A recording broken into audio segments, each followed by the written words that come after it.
Hello there. In this video, I want to talk about absolute value functions. But before we can talk about functions, let's really quickly refresh on what an absolute value is.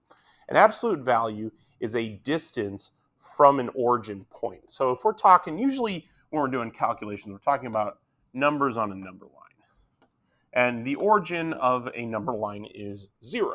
It's the quote-unquote center of a line, even though a line has no center, but that's neither here nor there. I'm going to digress. We got 1, 2, 3. I'm going to do a different example than I did in my intro to absolute value video. I'm going to go say 5. What's the absolute value of 5? Well, the absolute value of 5 would be the distance from 5 to 0. Okay. And so that distance would be 5, and we can count it.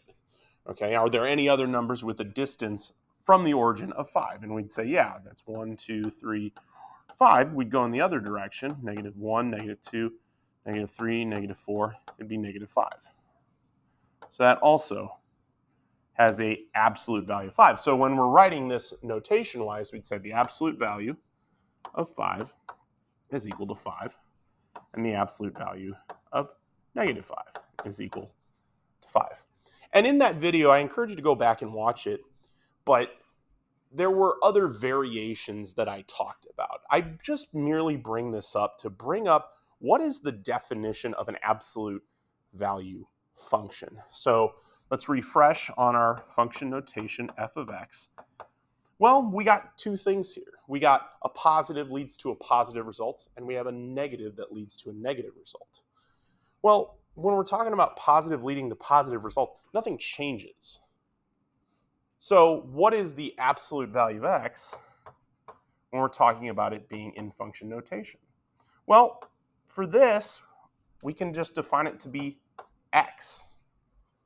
I mean, the absolute value of x is x whenever it's positive. So notation-wise, we'd say when x is greater than 0. Okay, and how I'm defining this, how I'm writing it out is what's called a piecewise function. And I'll go over more piecewise functions in the future, but I just wanted to define this so we can get some properties out of the way. Okay, now how do we tackle this part of it? How do we tackle negative numbers? Well, let's think. It takes a negative number and it makes it positive. So this would be, we take -5, and to make it positive, mathematically, we're taking the opposite of that. So this would be negative of a -5. Let me rewrite that so it's clearer. That would be 5. So what we're doing is we're taking -x when x is less than 0. Now, this may seem counterintuitive. Absolute value of x is negative. No, it's notational for the negative of the x value. We got to remember we're taking a value in this little domain right here that's less than 0. So we're taking a negative number and we're applying that additional negative sign. That leads us to a positive result. Now, what this definition is currently leaving out is, what do we do with 0? Well, I mean, in theory, you could do whatever you want with 0. Absolute value, I'll write it out, absolute value of 0 is 0. You know, it's not positive, it's not negative, it just doesn't change. So when we say take a number and make it positive, that's not entirely true because we always have 0 to contend with. But traditionally, it's defined to be a part of the positive set. So we put a little equal sign there. So absolute value of x is equal to x when x is greater than or equal to 0. But we can see it wouldn't change much if we defined it to be part of this right here. But we're not going to define it to be part of both because then we wouldn't have a function. Okay? Or maybe we would. I don't know. It would be an overlapping point, but it would still get us the same result. I guess that's a philosophical debate for another day. So let's talk about the graph. Okay? I'm going to rewrite the definition right here. I'm going to write it as piecewise.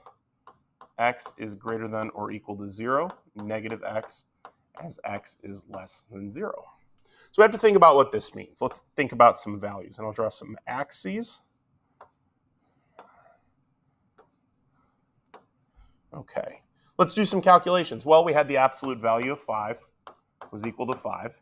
In my intro to absolute value video, I had absolute value of 4 is equal to 4. So let's go ahead and plot those as points. I've got an input of 4 and an output of 4. So 1, 2, 3, 4. 1, 2, 3, 4.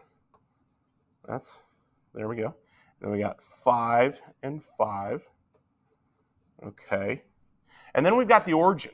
That was something that was brought up. Okay. Well, we can see that if I took the absolute value of 3, that'd give me 3.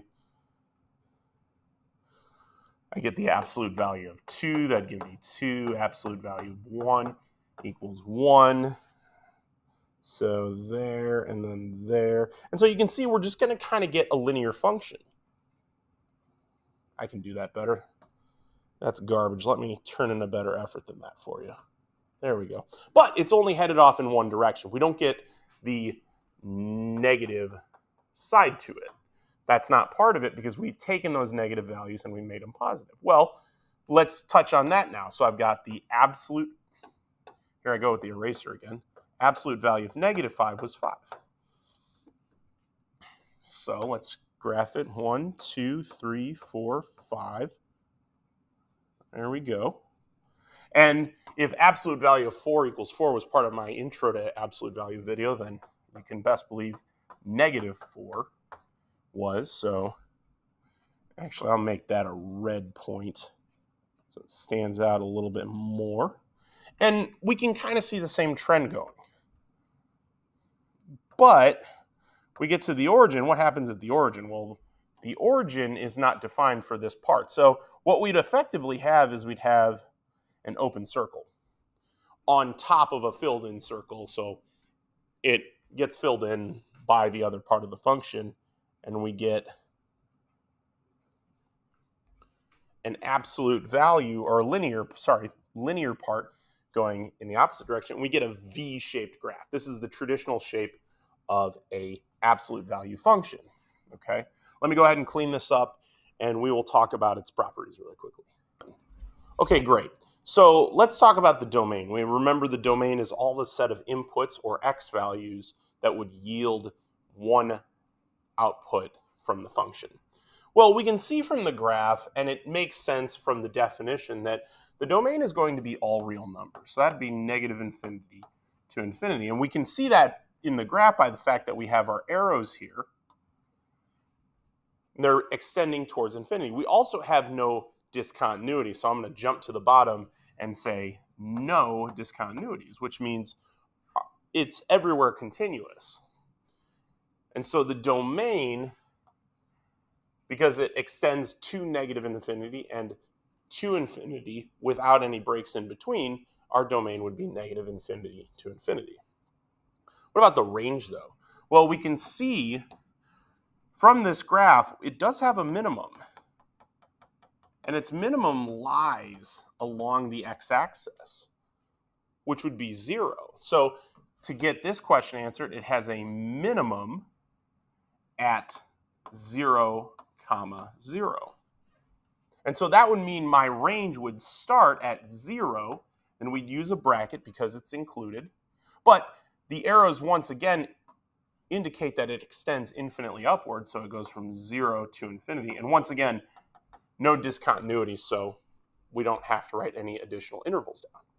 Now, since the origin is where its minimum is at, that would also mean that its x-intercept is 0, 0, and its y-intercept is 0, 0. Now, I'll take the second to point out the caveat that depending on how we move this V-shaped graph through the plane, it could have as many as 2 x-intercepts, or it could have as little as 0 x-intercepts. So it could have 0, 1, or 2 x-intercepts.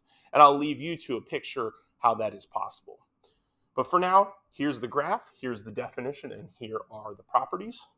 And that's all I have for you today. Thanks for watching.